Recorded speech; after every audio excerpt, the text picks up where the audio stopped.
Hoy en Cara a Cara hablamos sobre el coronavirus, su impacto en la economía, días difíciles en materia económica, no solamente en México, a nivel mundial estamos en un escenario de tremenda incertidumbre.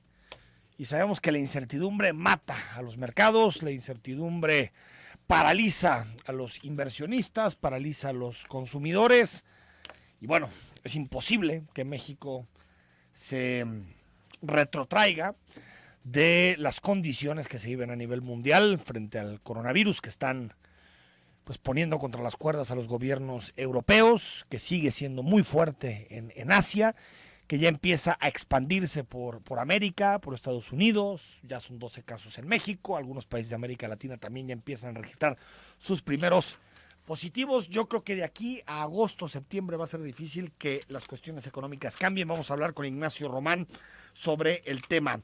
Tenemos mesa también de análisis con distintos analistas, distintos y distintas analistas para platicar del 8M, del 9M y también el coronavirus, la reacción del gobierno mexicano y muchos temas más. Y para concluir el programa vamos a hablar con la activista María González, porque ayer hicieron denuncias sobre la posibilidad de que Conagua esté avanzando en las obras del Zapotillo, cosa que por cierto es ilegal e inconstitucional por lo que ha determinado la Corte en los últimos años. Te recuerdo, estamos hasta las 10 contigo en Cara a Cara.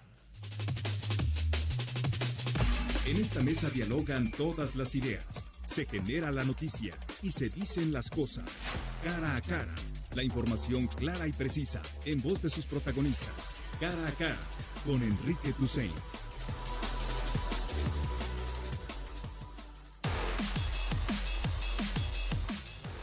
Son las 9 de la mañana con 5 minutos, ya estamos en jueves 12 de marzo. Hoy la conferencia de prensa del presidente López Obrador estuvo marcada por el tema del coronavirus. El doctor Hugo López Gatell dio las últimas cifras, analizó el tema, las condiciones de México y ya son 12 casos. Ayer se agregaron por la tarde-noche 5 nuevos casos que están en Querétaro, Ciudad de México, Estados Unidos y Nuevo León.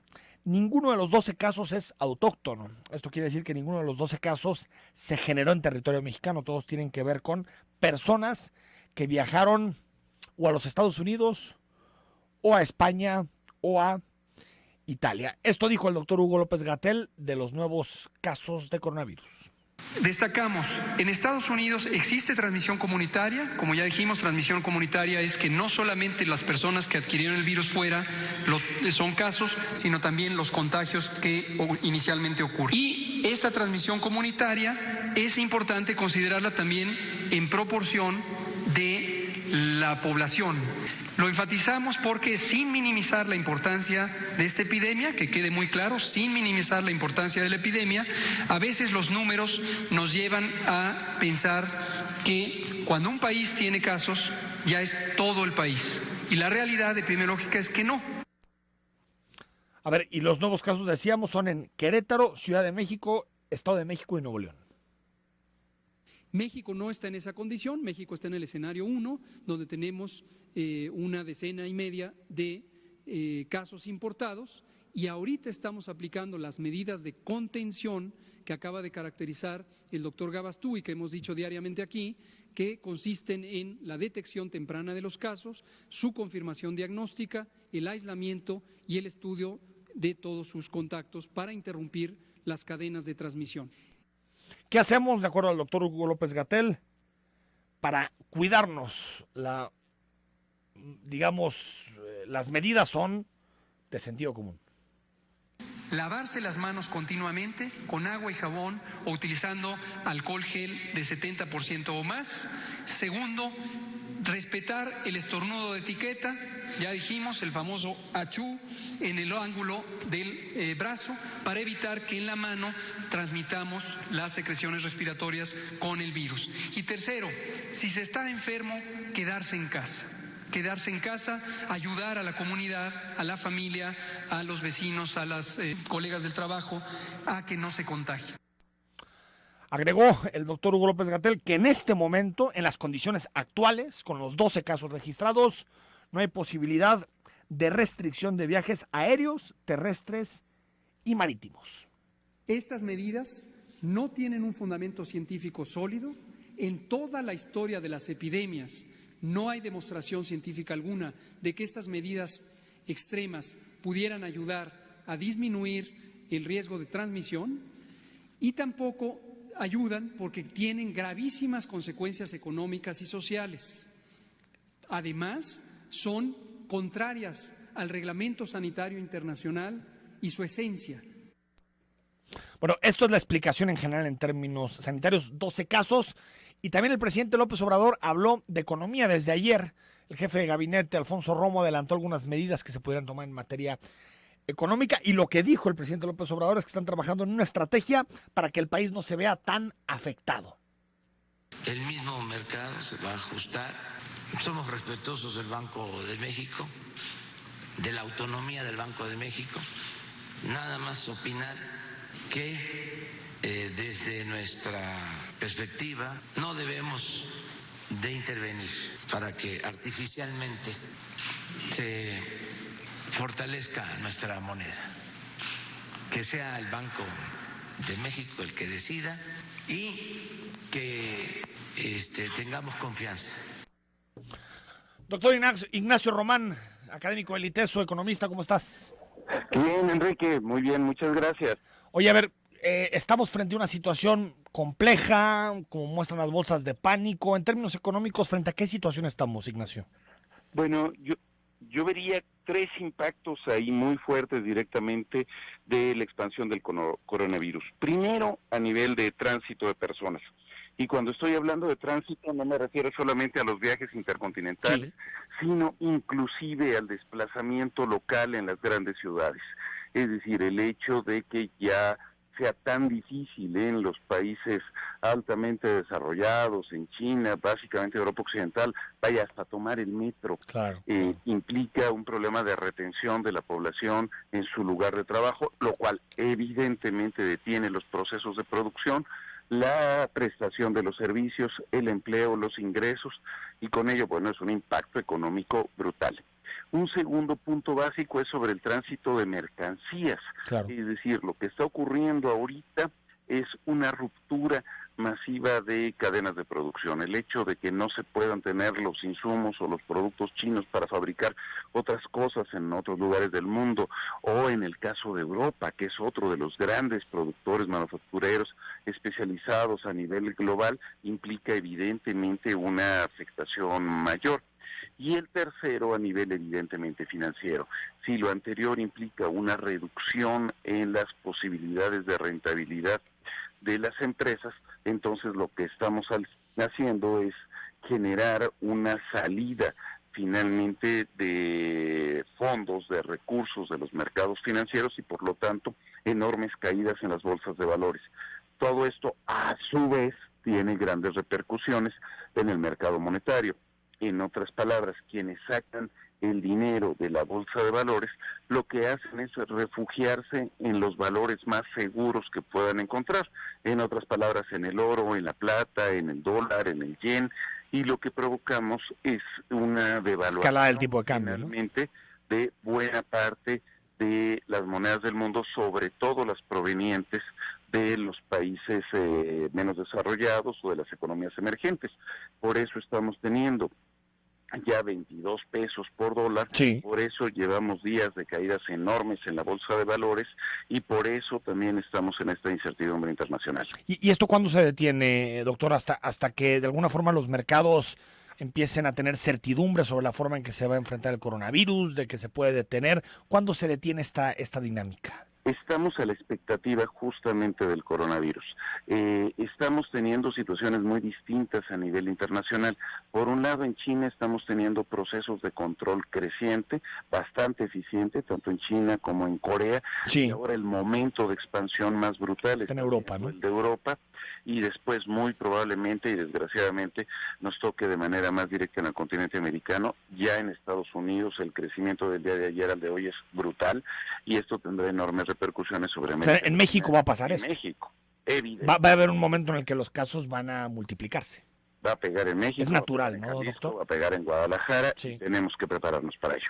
¿Qué puede hacer el gobierno? ¿Hay margen? Incluso habló hoy el presidente del Banco de México, si es posible o no bajar tasas. En el caso de México, ¿hay margen fiscal? ¿Hay posibilidad de más gasto, de mandar un mensaje de certidumbre a los mercados?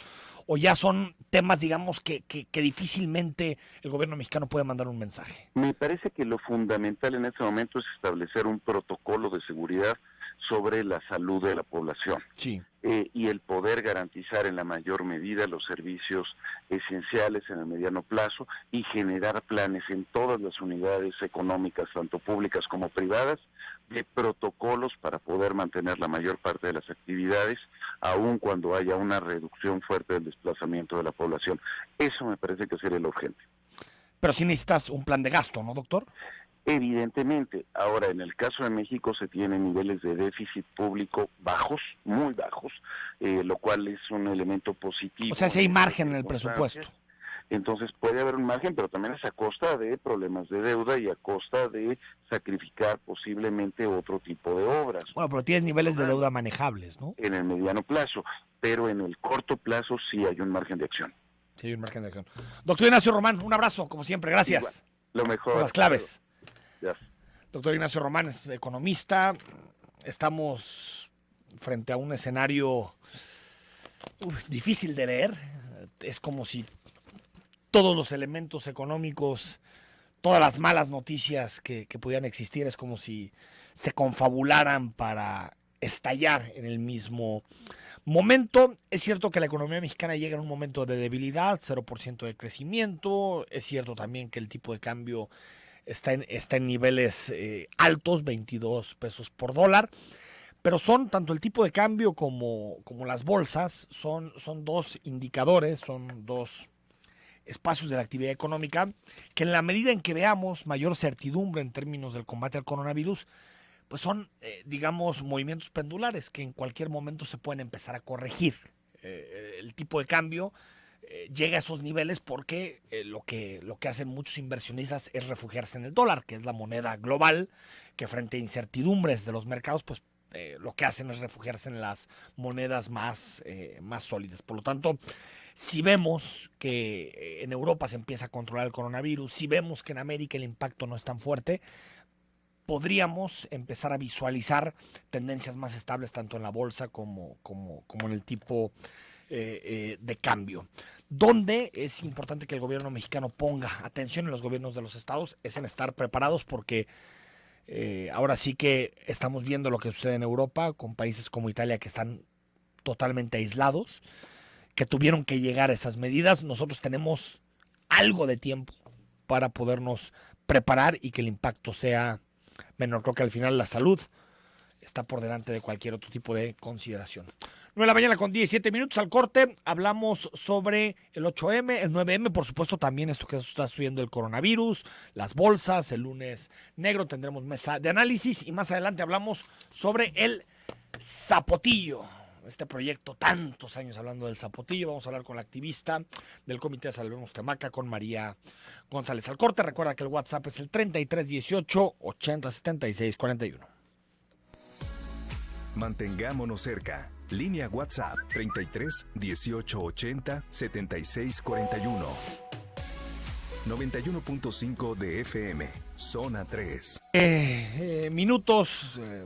Te damos el último corte. 127,000 casos confirmados de coronavirus. En el caso de México son 12 casos oficiales que ayer se dieron en la conferencia de prensa de la noche, que tiene que ver con salud. Hoy en la mañana se confirmaron 12 casos, no hay restricción de vuelos, no hay restricciones de ningún tipo todavía en el país. Sobre todo lo que habló el presidente López Obrador tiene que ver con el programa o con los programas para poder pues blindar un poquito la economía de estos golpes que tienen que ver con la bolsa, con el tipo de cambio y con muchos de los efectos que está generando el coronavirus. Empezamos mesa de análisis. Gabriela Cárdenas, ¿cómo estás? Muy buenos bien, días. Muchísimas gracias, muy contenta de estar aquí. Sofía Lameiro, ¿cómo te va? Hola, muchas gracias. Ahí están compartiendo micrófono con Cristóbal Álvarez. Cristóbal, ¿cómo estás? ¿Qué tal? Buenos días, Enrique, y a todos los que nos escuchan y a las compañeras que están por acá. Elizabeth Oropesa, ¿cómo estás? Eli. Muy bien. saludándolos y preocupados de saludándonos de lejitos, ¿verdad? Dice, saludándonos, pero de lejitos. ¿Cómo ven, Gabriela, los primeros datos que tenemos de coronavirus? Son 12 en México y parece que tarde o temprano empezaremos a registrar más casos, es hasta natural, ¿no? Bueno, decir que el 11 de marzo, recientemente la OMS acaba de declarar que el coronavirus ya está en una situación de pandemia, o sea, ya lo declaró la OMS. Yo creo que sí tenemos que ser muy cautelosos en este tema, lo que significa que, por supuesto, que ya hay un aumento de contagios en el mundo y que además no es solamente un dictamen, sino es una radiografía, lo que estamos viendo en otros países de una situación de contagio, y que por supuesto que debe ser un gran llamado a México a tomar acciones para garantizar la salud, pero sobre todo de estas personas que son las más vulnerables, ¿no? En esta parte de la edad en las que son más propensas a estar contagiadas de coronavirus, que son nuestros adultos mayores o las personas mayores desde los 50 hasta los adultos mayores, ¿no? Entonces, creo que tenemos que asumir este gran reto, pero ahora sí reto con mayúscula. El gobierno federal tiene que dejar de hablar, justamente en la mañanera estaba diciendo, hablaban de una epidemia, no, o sea, la OMS ya lo declaró como una pandemia, y esto quiere decir pues que ya no solamente que se vuelve internacional, sino que también hay un aumento inesperado en los contagios, y ya no solamente es por el contacto, no por esta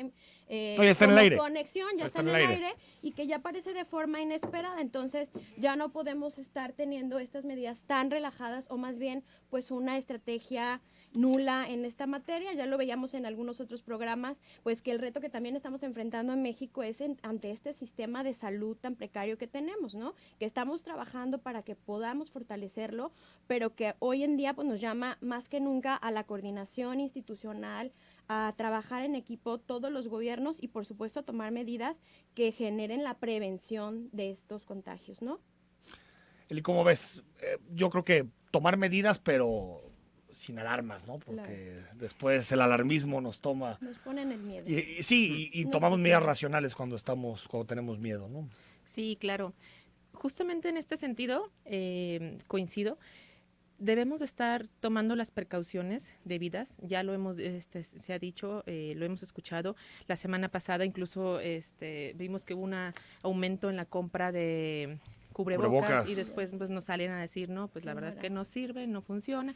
Después escuché varios comentarios de personas que trabajan en el tema industrial, que los cubrebocas especializados también ya se estaban agotando por esta situación de la gente que estaba tomando el caso como demasiado extremista, ¿no? Alarmista. Sí. Alarmista, ¿no? Sin embargo, cabe destacar que sí es importante que también hay como una ausencia y una falta de interés del gobierno federal. Ya lo vimos ahorita en la mañanera, vuelven a decir no pasa nada, no es problema.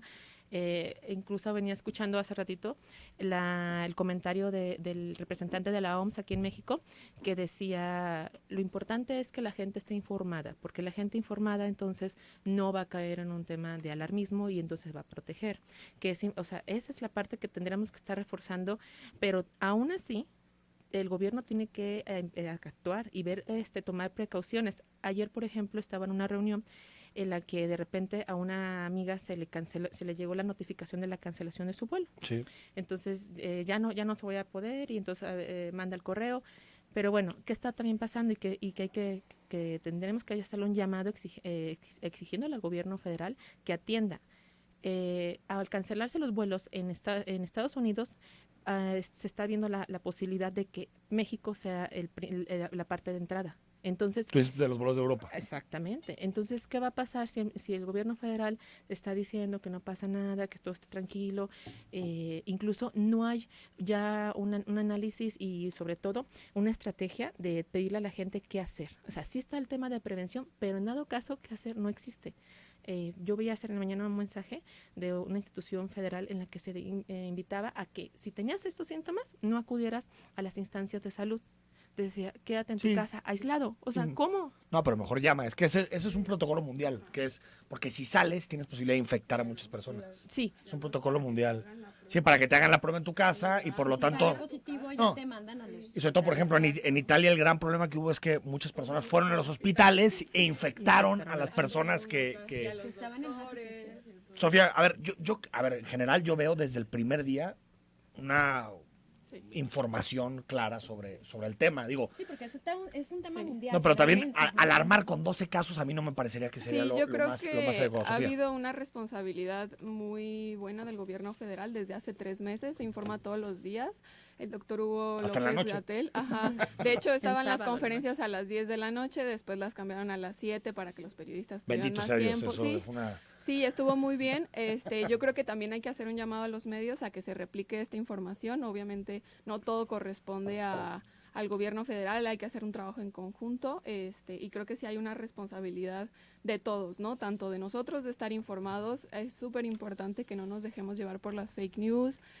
Si nos llegan noticias pero no sabemos la fuente, lo mejor es no hacer caso. Hay que hacer caso a medios informados y además a las oficiales, ¿no? O sea, a qué está diciendo las autoridades, hay que tomar las medidas de precaución. Ya están los números de teléfono por si tú tienes duda, que fuiste a Italia, regresaste, que ahorita tienes tos, tienes temperatura, tienes que llamar a esos teléfonos que se están compartiendo, y hay que estar bien pendiente de toda esa información para no alarmarnos, ¿no? Ya tuvimos la semana pasada, hace dos semanas, que se informó que llegó acá a México y todos estábamos en pánico, ¿no? Ya del primer caso. Ajá, sí. Del primer caso, todo el mundo en el Costco comprando Lysol y todo, que parecía ahora sí una película del fin del mundo. O sea, sí hay que tener precauciones porque es un tema muy importante, pero hay que ser responsables con esta información, ¿no?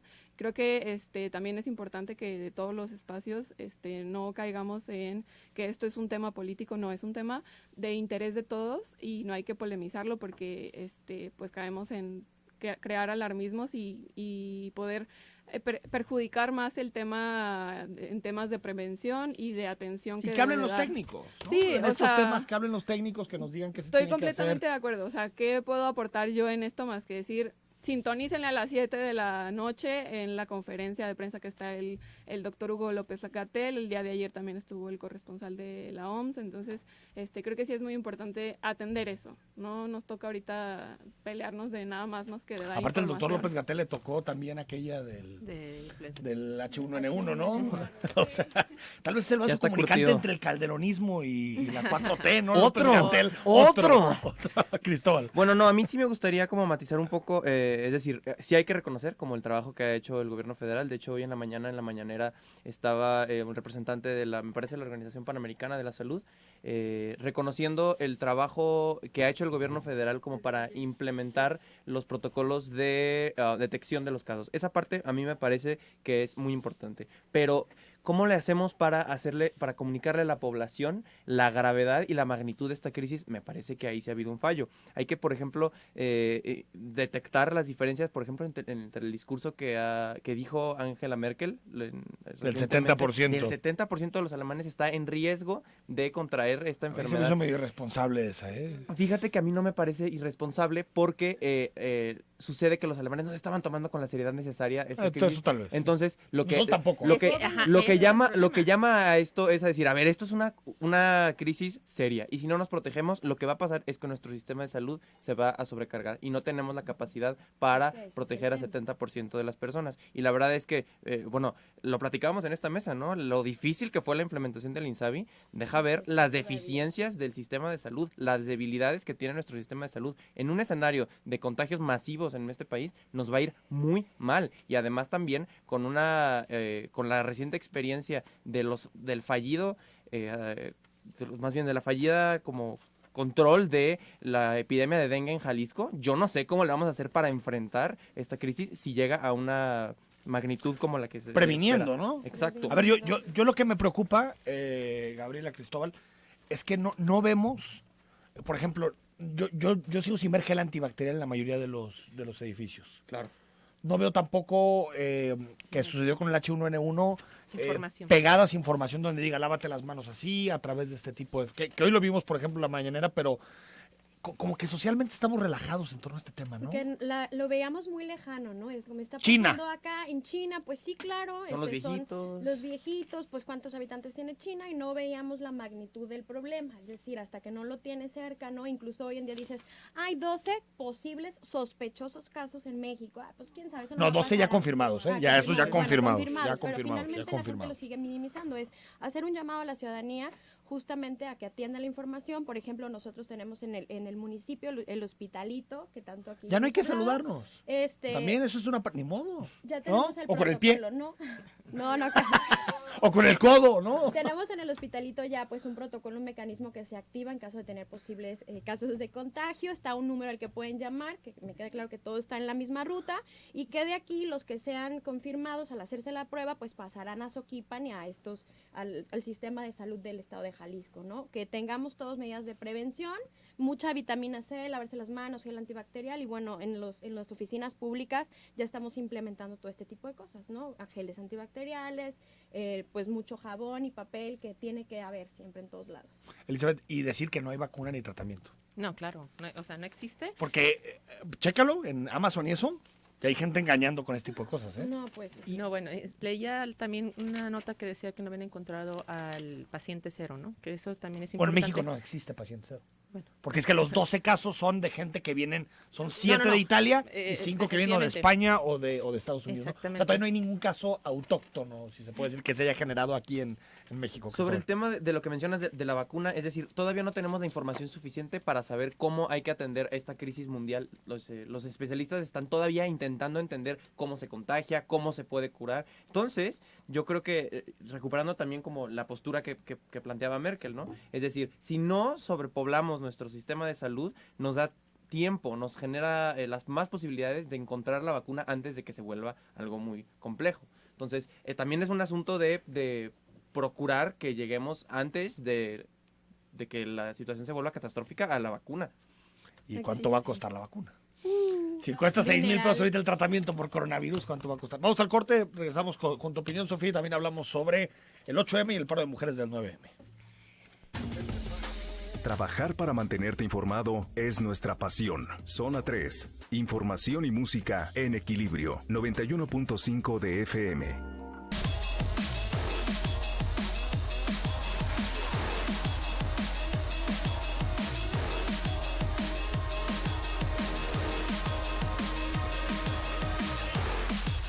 Nueve de la mañana con 37 minutos. Gracias por tus mensajes de WhatsApp. Ahorita los leemos. Estamos en mesa de análisis con Sofía Lameiro, Gabriela Cárdenas, Elizabeth Oropesa y con Cristóbal Palomar. Sofía, ¿quieres abrir el tema del 8M, las manifestaciones, el 9M? Bueno, creo que fue algo sin precedentes, la marcha del 8 de marzo. Un grito en conjunto de todas las mujeres de todos los diferentes espacios. Fue muy interesante ver a mujeres tan diversas, eso fue una experiencia muy grata. Y también pues agradecer a la organización de Yo Voy 8 de marzo, a la red Yo Voy 8 de marzo, que se echó una ardua labor de organización y coordinación, y que hay que reconocerlo, que sí se echaron un gran trabajo. Y pues también decir que es impresionante las 35,000 y más mujeres que estábamos ahí marchando y gritando y pidiendo justicia. Y pues es un momento para hacer sonar que los temas de las mujeres no se deben dejar de lado en ningún orden del gobierno, y hay que seguirles dando importancia, atención desde las diferentes esferas, o sea, términos de justicia, educación, cultura, todo. Y pues nada, yo estoy muy feliz de haber estado el 8M y me siento muy contenta de haberme encontrado con tantas mujeres ahí. Incluso me encontré a mi mamá, que no me avisó que iba a ir. ¿Ah, de verdad? Le invitaron sus amigas. Sí, la verdad me dio mucha felicidad porque yo nunca la había visto en una marcha, y ahora que me la encontré estaba muy contenta que estuviera ahí. Oye, 35,000 personas, ¿eh? ¿No le fue bien al cardenal con eso de que decía que sí, no vayan, todas son abortistas, sí, ¿no? Por favor. Bueno, atascado, qué impresionante la hay que decirlo, ¿no? Lo que sucedió con Ingrid Escamilla, o sea, cuando la noticia sucedió, pues me paralicé. Yo creo que nos pasó a todas y todos, o sea, no podíamos creer que algo tan atroz pudiera haber pasado. Y cuando creíamos que era lo peor que habíamos visto, sucede esta terrible historia de Fátima, una niña de 7 años que se queda ahí y que sus familiares por alguna razón o por cualquier motivo se les hizo tarde y quedó ahí sola.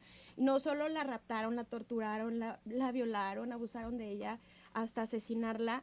Creo que hubo un México antes y un México después de estos dos casos que hizo que fuera un punto de quiebre, un punto de unión entre no solo las 35,000 mujeres que fuimos a la marcha, sino que muchas otras que no pudieron ir y que estuvieron apoyando desde sus espacios de trabajo, desde su casa. Vimos mujeres de todas las edades, desde niñas hasta señoras en sillas de ruedas, adultas mayores, y creo que fue un día para ponerle punto final a nuestro silencio, o sea, es decir que las mujeres organizadas, coordinadas, pues somos históricas, ¿no?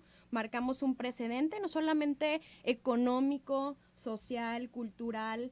Creo que esta historia que estamos escribiendo nos llena de esperanza a las mujeres, pero también a la sociedad, ¿no? En Jalisco, primero nos movilizamos en las calles para manifestar nuestro hartazgo, coordinadas, organizadas, sumadas, sororarias, pero luego también pues paramos para decirle a Jalisco y a México por qué estamos parando, que no podemos tolerar más las violencias que estamos viviendo y que hoy nos toca escribir una nueva historia, ¿no? La historia que queremos leer las mujeres, la historia que queremos dejarles yo, por supuesto, a mi hijo, a mi sobrina, y fue increíble ser parte de esto. Yo también coincido con Sofía, no lo puedo ni describir, o sea, también saber que aunque éramos 35,000 mujeres organizadas, acompañadas cuando cayó la noche, debo decirlo, me tocó vivir en 3 ocasiones cuando esta persona estaba tratando de amedrentarnos, de tiraba gases, estaba tratando de desintegrar la marcha. Esta persona dice es un hombre que después infiltrados, ¿no? Fueron infiltrados, estuvieron sembrando miedo y por algún momento ¿Y quiénes son? ¿Sabemos quiénes son? Por algún momento lo sentimos y estábamos ahí y de repente pues se desarticulaba la marcha y después dijimos, no, aquí estamos todas, estamos acompañadas, somos manada,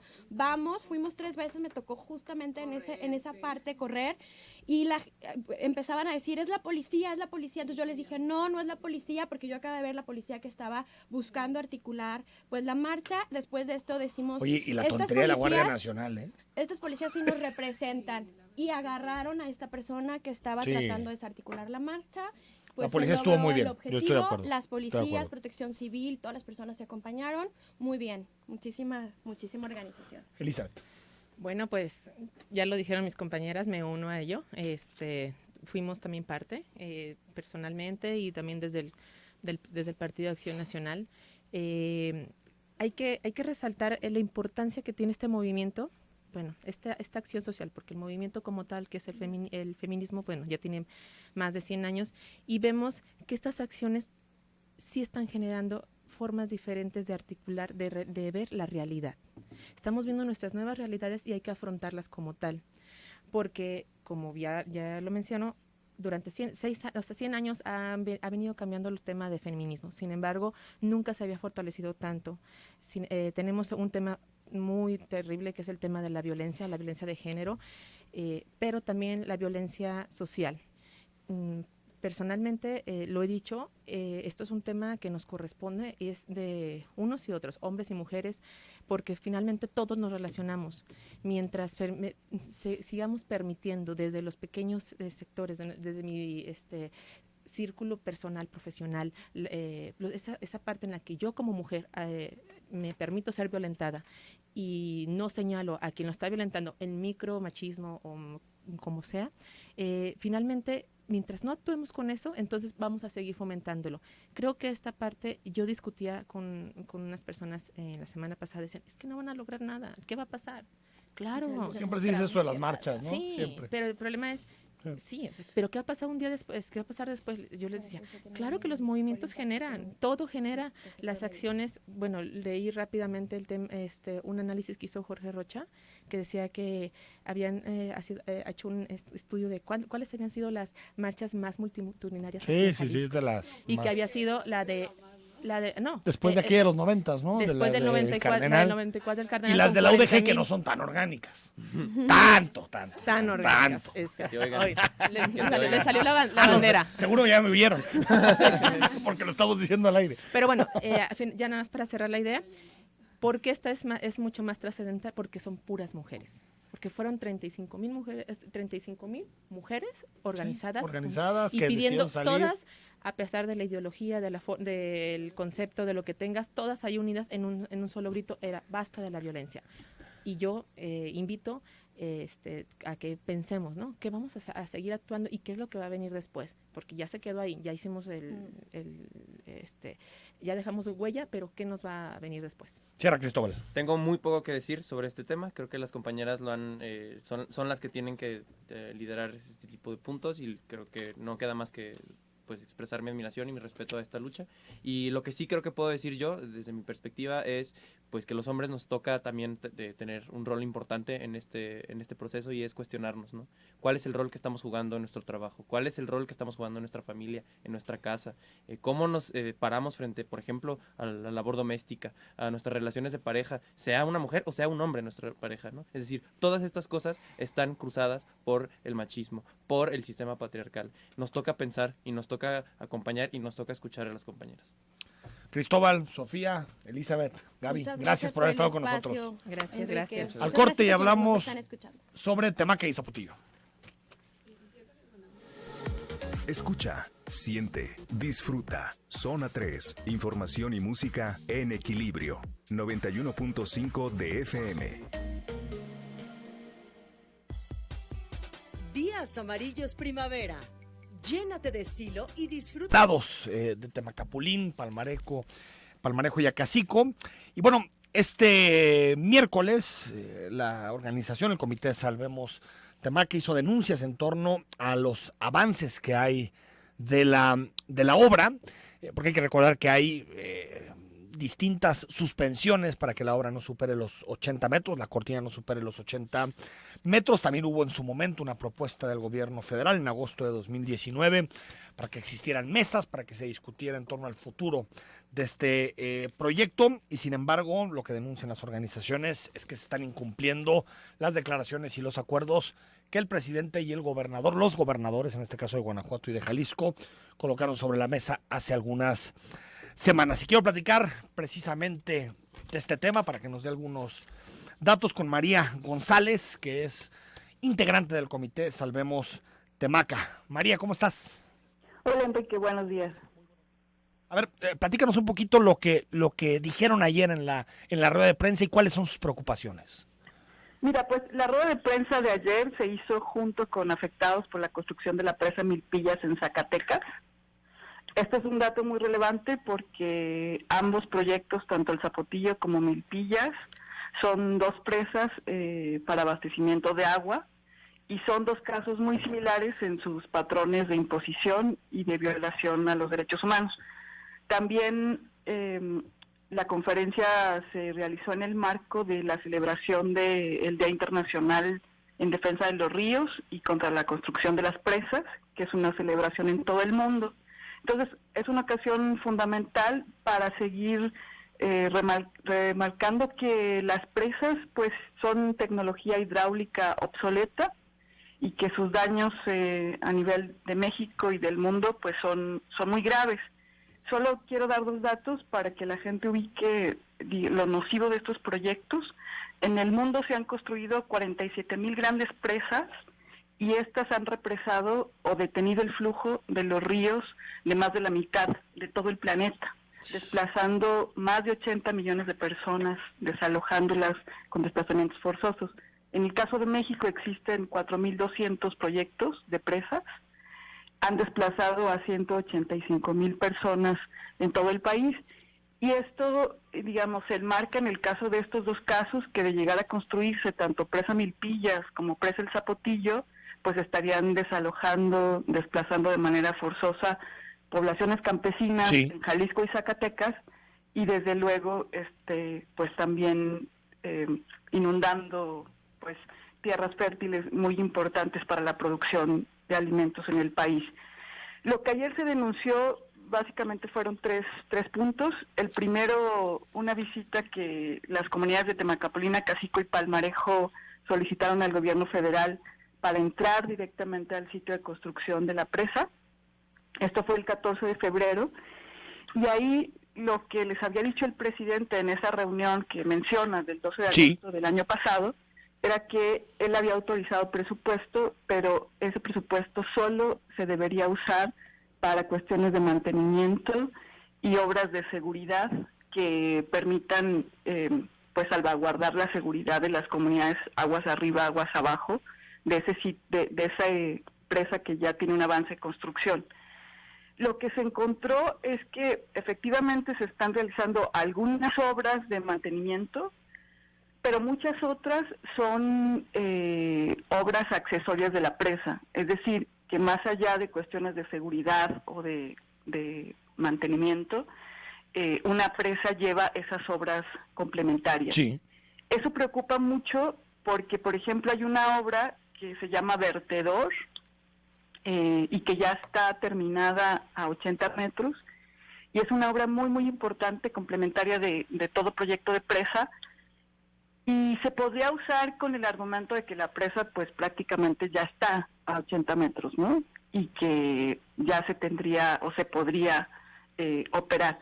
Y esto pues pone en riesgo todo el diálogo y la discusión que se ha tenido con el gobierno federal y el próximo proceso de revisión del proyecto que está por iniciar, porque lo que las comunidades están poniendo como condición al gobierno federal son varios puntos, pero me voy a centrar en dos. El primero es que ese nuevo proceso de diálogo, de revisión del proyecto, se centre no en presa sí o presa no, sino en la búsqueda de alternativas y soluciones para resolver un problema que todos los actores les preocupa, que el abastecimiento de agua. ¿Cómo vamos a resolver el abastecimiento del agua en los Altos de Jalisco, en las zonas metropolitanas de León y Guadalajara? Más allá, digamos, del embalse, ¿no? Y eso sí lo dejó muy claro el presidente, en el sentido de se tiene que revisar el proyecto desde su origen, sus irregularidades, y encontrar soluciones y alternativas. Entonces, al encontrar que se ha seguido avanzando en estas obras complementarias, sí se pone en riesgo ese proceso de diálogo, ¿no? Y la segunda condición, que es muy relevante, se va a revisar un proyecto después de 15 años de imposición del mismo, que ha generado violaciones a los derechos humanos y que eso está completamente documentado por organismos nacionales e internacionales. Entonces, lo que se está pidiendo de parte de las comunidades es que las autoridades actuales reconozcan que se han violado los derechos humanos, en este caso, y que se tiene que también trabajar un plan de resarcimiento y de los daños de manera integral. Es decir, estamos en un momento totalmente distinto, por lo tanto, la discusión debe centrarse en otros ejes, ¿no? En que las autoridades pues les ha tocado heredar este proyecto, pero tienen la responsabilidad de reparar integralmente los daños y de reconocer que hay violaciones a los derechos humanos, y que la discusión tiene que ser de fondo. Si no, digamos, nunca vamos a avanzar en este modelo obsoleto de gestión del agua si nos quedamos con una mirada corta, una mirada chata, hablando solamente de esta infraestructura, sin realmente ir de fondo a, bueno, ¿cómo vamos a resolver? A resolver de forma sustentable el problema de abastecimiento de agua, ¿no? Ahora, María, ¿están teniendo lugar las mesas que se hablaron en su momento, tripartitas, donde iba a estar el gobierno federal, estatal, las comunidades? ¿Están teniendo lugar? Mira, están por iniciar. Las comunidades han seguido teniendo diálogo y reuniones con el gobierno federal. Ahí sí, pues digamos, un reconocimiento al gobierno federal en ese sentido de la cercanía y el diálogo permanente.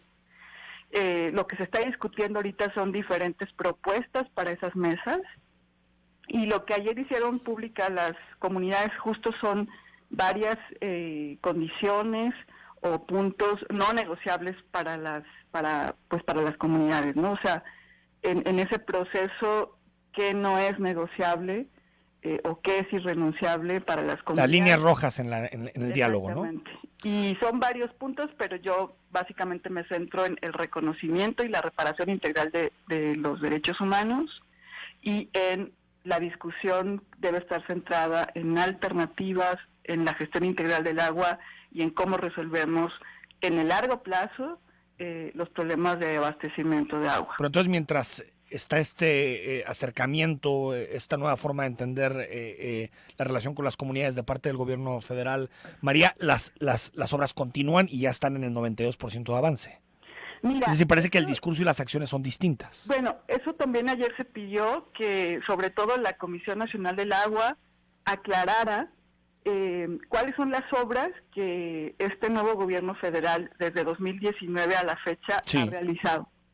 O sea, que se aclare, porque, por ejemplo, esta obra del vertedor que preocupa mucho, lo que el director regional de Conagua en la visita dijo es que esa obra inició en 2018, es decir, ahí no estaba todavía el nuevo gobierno federal. Pero también lo que se está pidiendo es que al presidente, digamos, la Conagua le dijo que son obras para salvaguardar los pueblos, y lo que encontramos es que son obras para salvaguardar el megaproyecto. O sea, es decir, las comunidades aguas arriba, aguas abajo no cuentan con información de los posibles riesgos ni con planes de qué hacer en caso de que se presentara una avenida, etcétera, ¿no? Me quedo un minuto, María. ¿La cortina sigue 80 metros o también hay violaciones ahí? No, la cortina sigue antes de 80 metros. Antes de 80. Exactamente, esa no la han tocado, pero las otras obras, como te digo, hay varias que sí son de mantenimiento y otras que más allá de seguridad son obras complementarias de una presa. Pues esperemos que se aclare esta información. Gracias por los datos, María, te mando un abrazo.